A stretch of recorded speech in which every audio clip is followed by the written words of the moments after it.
So we are in Aichi right now. It's about 8:30 in the nighttime, and we are at a ramen spot. We're going inside. We're gonna have some ramen tonight. I feel for ramen. The hotel is like 7 minutes away from here.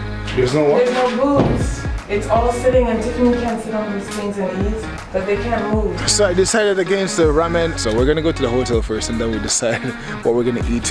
My wife and daughter went ahead of me to the ramen spot across the street from this hotel that we're at.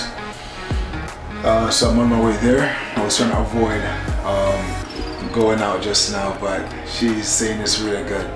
And I'm a ramen nut, so I'm tempted. So I'm gonna head out there and get myself some ramen. Marugen ramen. Marugen ramen. My ramen was good.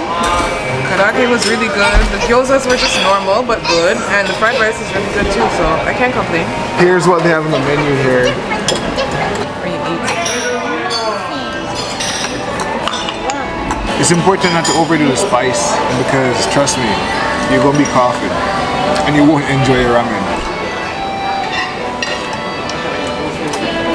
It's good. And the thing with the spice, the hot sauce in it, it enhances the flavor. So that's my recommendation if you're a person who likes hot sauce. So the spot is called Marugen Ramen. Look, 31. It's behind me, and the hotel is literally right across the street. The hotel is right there.